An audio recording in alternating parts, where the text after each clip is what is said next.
السلام علیکم ورحمۃ اللہ وبرکاتہ۔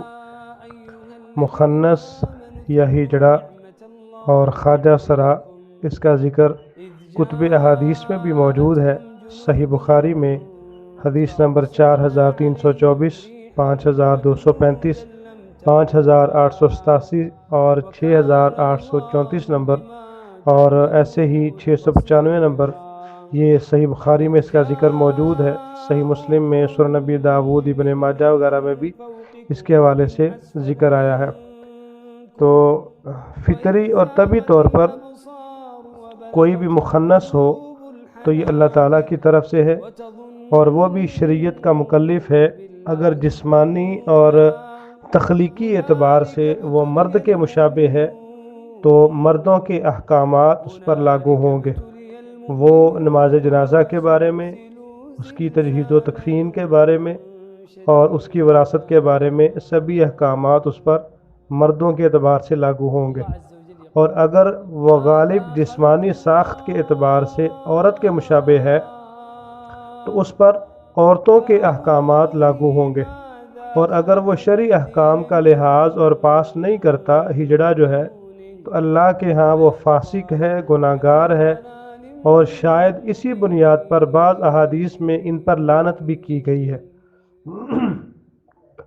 لیکن مردوں پر از خود مخنث بننا، ہجڑا بننا، خواجہ سرا بننا یہ حرام ہے، اور عورتوں سے مشابہت بھی حرام ہے۔ نبی علیہ السلام نے ان پر لعنت کی ہے۔ فقہاء کی بحث میں مخنث کے احکام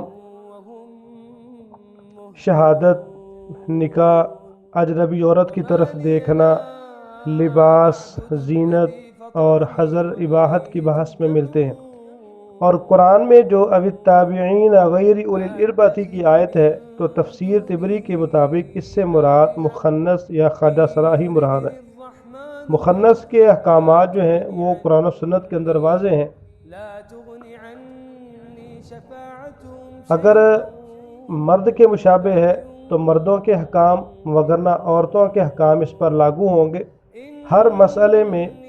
ہاں، البتہ اگر خنثی مشکل ہے، یعنی بعض ہجڑے ایسے ہوتے ہیں کہ ان میں فرق کرنا مشکل ہو جاتا ہے کہ یہ زیادہ مردوں کی طرح اس کی جسمانی ساخت ہے یا عورتوں کی طرح ہے، تو اس کو محدثین کی زبان میں خنثی مشکل کہا جاتا ہے۔ ایسا مخنث جس کی پہچان کرنا مشکل ہے، تو اس کی وفات پر اسے کپڑوں سمیت غسل دیا جائے گا یا پھر صرف تیمم کروا کر دفن کر دیا جائے گا۔